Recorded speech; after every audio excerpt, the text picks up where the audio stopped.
A tallit, tallit, place. Tallitot, tallitot, is a fringed garment traditionally worn by Jews. The tallit has special twined and knotted fringes known as zitzit attached to its four corners. The cloth part is known as the beged, and is usually made from wool or linen, although silk is sometimes used for a tallit gadol. The term is, to an extent, ambiguous. It can refer either to the tallit katan, an item that can be worn over or under clothing and commonly referred to as zitzit, or the tallit gadol, a Jewish prayer shawl worn over the outer clothes during the morning prayers and worn during all prayers on Yom Kippur. The term tallit alone usually refers to the tallit gadol. There are different traditions regarding the age from which a tallit gadol is used, even within Orthodox Judaism. In some communities, it is first worn from bar mitzvah. In many Ashkenazi circles, a tallit gadol is worn only from marriage, and in some communities it may be customarily presented to a groom before marriage as a wedding present or even as part of a dowry. Biblical commandment. The Bible does not command wearing of a unique prayer shawl or tallit. Instead, it presumes that people wore a garment of some type to cover themselves and instructs the children of Israel to attach fringes to the corners of these, repeating the commandment in terms that they should make thee twisted cords upon the four corners of thy covering, wherewith thou coverest thyself. These passages do not specify particular types or numbers of knots in the fringes, nor do they specify a gender division between men and women, or between native Israelite, Hebrew people and those assimilated by them. The exact customs regarding the tying of the zitzit and the format of the tallit are of post-biblical, rabbinic origin, and though the Talmud discusses these matters, slightly different traditions have developed in different communities. However, the Bible is specific as to the purpose of these zitzit, stating that, "It shall be unto you for a fringe, that ye may look upon it, and remember all the commandments of the Lord, and do them, and that ye go not about after your own heart and your own eyes, after which ye used to go astray, that ye may remember and do all my commandments, and be holy unto your God." Encyclopedia Judaica describes the prayer shawl as a rectangular mantle that looked like a blanket and was worn by men in ancient times. Also, it is usually white and made either of wool, cotton, or silk. Traditionally, the tallit is made of wool or linen, based on an understanding that reference to a garment in the Bible in connection with a mitzvah refers specifically to wool and linen garments. Though other materials are sometimes used, the debate has not reached a conclusion, and many, especially among the Orthodox, prefer wool, which is accepted by all authorities. There is also debate about mixed wool and linen tallit, since the Bible forbids intertying wool and linen together, with the two exceptions being garments of Kohanim and zitzit. Concerning zitzit, Chazal permit using wool and linen strings in tandem only when genuine teklit is available, whereas Kabbalist sources take it a step further by encouraging its practice. According to the biblical commandment, a blue thread teklet is included in the zitzit. However, for many centuries since the exile of the Jewish people from the land of Israel, zitzit have been worn without a teklet fringe, though in the last 100 years there has been something of a comeback. Pronunciation. In modern Hebrew the word is pronounced tallit, with the stress on the final syllable. In Yiddish it is tales, with the stress on the first syllable. The plural of tallit in Hebrew is tallitot, pronounced tallitot. The Yiddish plural is talisim, pronounced tar-elijzem. Etymology. Tallit is an Aramaic word from the root tll meaning cover. Tallit literally means cloak or sheet, but in Talmudist times already referred to the Jewish prayer shawl. Idiom. In modern Hebrew idiom, the sarcastic expression, a completely blue tallit, is widely used to refer to something that is ostensibly, but not really, absolutely pure, immaculate, and virtuous. The expression stems from rabbinic law about the biblical figure Korah, who led a revolt against the leadership of Moses and Aaron. Korah was said to have asked Moses a number of vexatious, mocking questions, one of which was, Does a tallit made entirely of blue yarn require zitzite? To Moss's affirmative answer, Korah objected that an ordinary tallit is rendered kosher by attaching to its corners the zitzite tassels, whose key feature was the single thread of blue contained in each tassel. If so, what addition of holiness could the zitzite contribute to a tallit which was made entirely of the same sky blue yarn? The notion implicit in questions like this attributed by the rabbis to Korah is the same as that expressed in Korah's challenge to Moses and Aaron. The entire congregation is holy, and God is in their midst. So why do you exalt yourselves above God's congregation? Korah ostensibly subscribed to the laws that were the subject of his questions to Moses, but was really using them to mock and discredit Moses. Therefore, Korah's question about a tallit made entirely of blue yarn, which is ostensibly more kosher than zitzite, but is really not, since it still requires zitzite, became, in Hebrew idiom, an epithet used sarcastically against hypocritical displays of false piety. It can refer, in the superlative, to something that is really so perfect and flawless as to be beyond all reproach or criticism. Customs. In some Jewish communities, a tallit gadol is given as a gift by a father to a son, a father-in-law to a son-in-law, or a teacher to a student.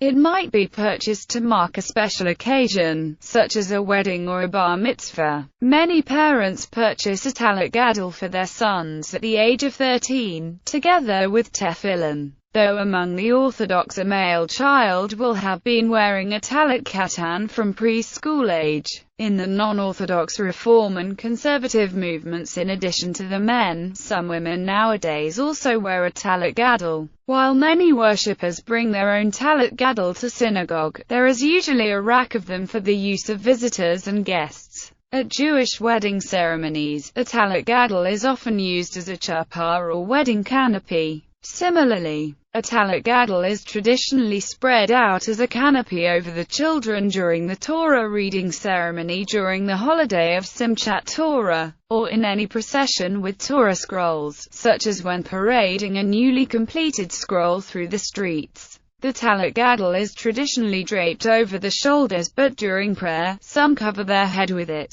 Notably during specific parts of the service such as the Amidah and when called to the Torah for an ELIEL. In the Talmudist and post-Talmudist periods, the tefillin were worn by rabbis and scholars all day, and a special tallit was worn at prayer, hence they put on the tefillin before the tallit, as appears in the order given in Seder Rabbi Amram Gaon and in the Zohar. In modern practice, the opposite order is considered more correct. Based on the Talmudist principle of Tadir Vishiana Tadir Kodem, when one performs more than one mitzvah at a time, those that are performed more frequently should be performed first. While the tallit is worn daily, tefillin are not worn on Shabbat and holidays. On the fast day of Tisha B'Av, different customs prevail. Some Ashkenazim do not wear a tallit gadol during the morning service, and those who do omit the blessing regarding donning a fringed garment at the afternoon service. Those who wear a tallit gadol make the blessing on fringes then. Some Sephardim for Jerusalem wear the tallit at Shacharit as usual. The Kabbalists considered the tallit as a special garment for the service of God, intended, in connection with the tefillin, to inspire awe and reverence for God at prayer. The tallit gadol is worn by worshippers at the morning prayer on weekdays, Shabbat, and holy days, by the Hazan at every prayer while before the Ark, and by the reader of Torah, as well as by all other functionaries during the Torah reading. History. The literal commandment in the Bible was not to wear a tallit but to attach zitzite to the corners of one's four-cornered garments, implying that such clothes were worn in any event by people of the region. Such garments were large, white and rectangular, and used a garment, bedsheet, and burial shroud.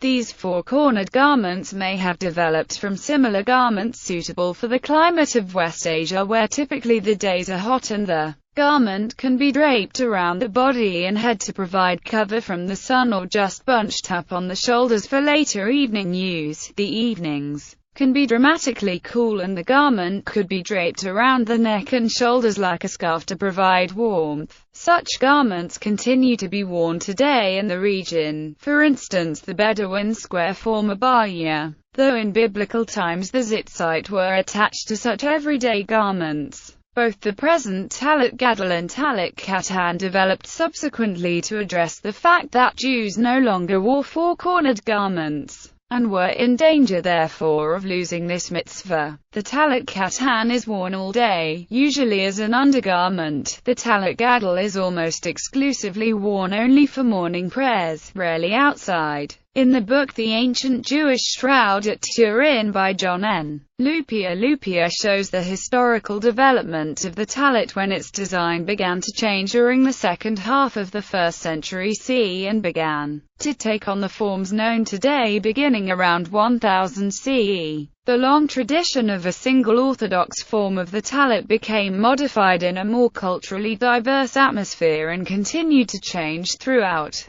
time until it became permuted and shortened in length as the kittel, Tallit Katan, Tallit Gadol, and the more common Tallit prayer shawl form known today. Weddings in many Sephardic communities, the groom traditionally wears a Tallit Gadol under the chuppah. This is also the custom in German Jewish communities. In non-German Ashkenazi communities, a more widespread custom is that the groom wears a kittel. In Hasidic and some non-Hasidic communities, an overcoat is worn over the kittel. Burials in the diaspora, Jews are buried in a plain, wooden casket.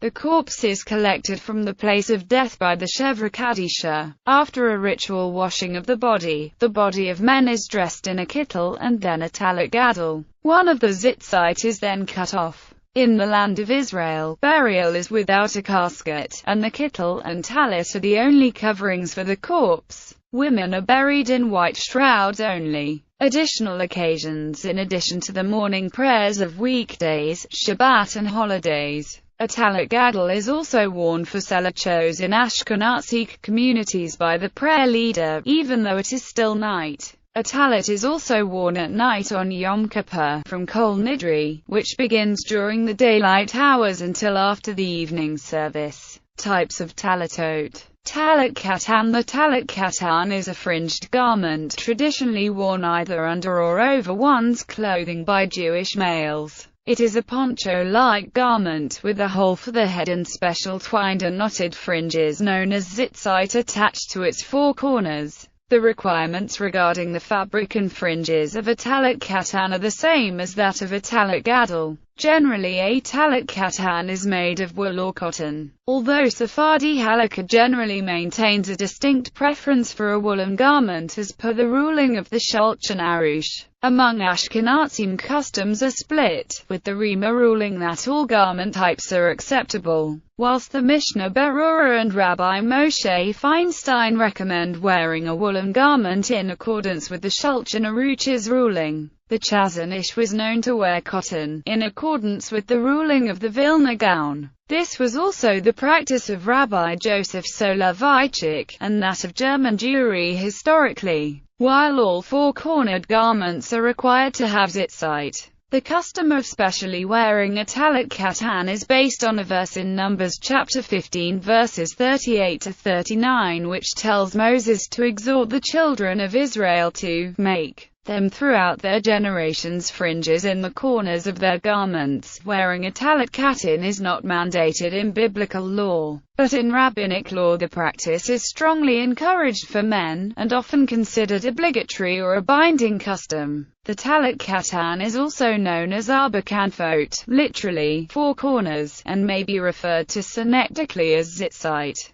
Tallit Gadol. The Tallit Gadol, or large tallit, is worn over one's clothing resting on the shoulders. This is the prayer shawl that is worn during the morning services in synagogue by all male participants, and in many communities by the leader of the afternoon and evening prayers as well. The Tallit Gadol is usually woven of wool, especially among Ashkenazim. Some Spanish and Portuguese Jews use silk talitot. The Portuguese Jewish community in the Netherlands has the tradition of decorating the corners of the tallit Today some talitot are made of polyester and cotton. Talitot may be of any color but are usually white with black, blue or white stripes along the edge. Sizes of talitot vary, and are a matter of custom and preference. Some are large enough to cover the whole body while others hang around the shoulders, the former being more common among Orthodox Jews, the latter among conservative, Reform and other denominations.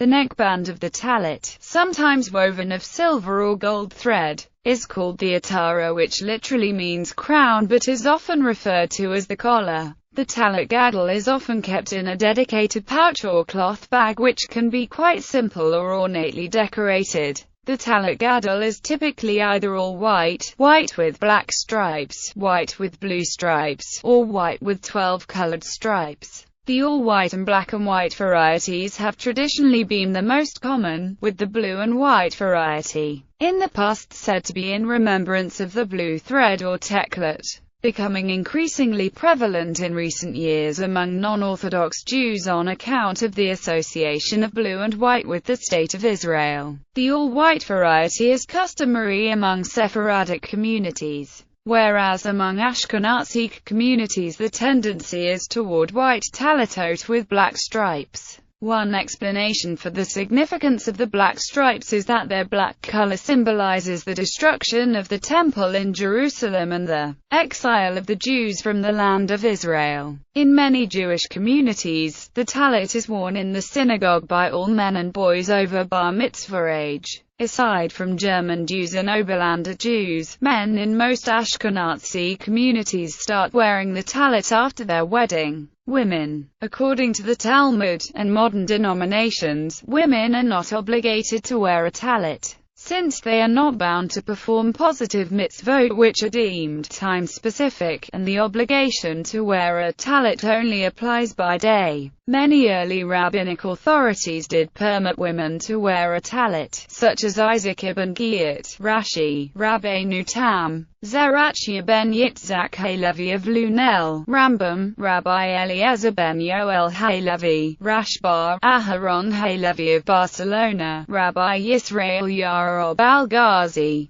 Rabbi Yontab ben Yisrael al-Ghazi. There was, however, a gradual movement towards prohibition, mainly initiated by the medieval Ashkenazi Rabbi Meir of Rothenburg. The Rema states that while women are technically allowed to don a tallit, it would appear to be an act of arrogance for women to perform this commandment. The Maharal and the Targum Yonatam ben Uziel both view a tallit as a male garment, and thus find that a woman wearing a tallit to be in violation of the precept prohibiting a woman from wearing a man's garment. In contemporary Orthodox Judaism, there is a debate on the appropriateness of women wearing tzitzit, which has hinged on whether women are allowed to perform commandments from which they are exempt. According to Rabbi Joseph Soloveitchik, the issue depends on the intention with which such an act is undertaken, e.g., whether it is intended to fulfill the actual commandment, to bring a person closer to the Almighty, or for political or protest purposes. Other commentators hold that women are prohibited generally, without making an individual inquiry. The view that women donning a tallit would be guilty of arrogance is cited as applying to attempts of making a political statement as to the ritual status of the genders.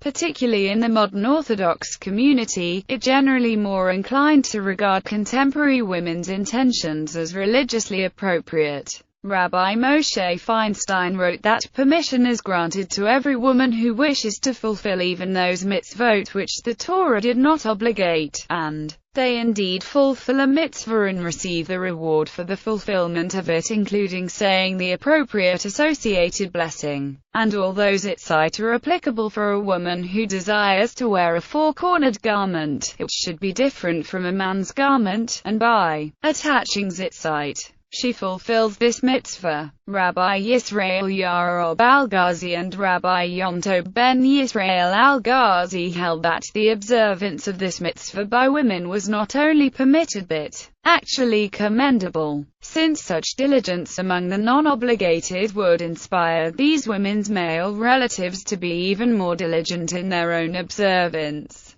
Women in non-Orthodox are not prohibited from wearing a tallit, and usually encouraged to do so, especially when called to the Torah or leading services from the bimah.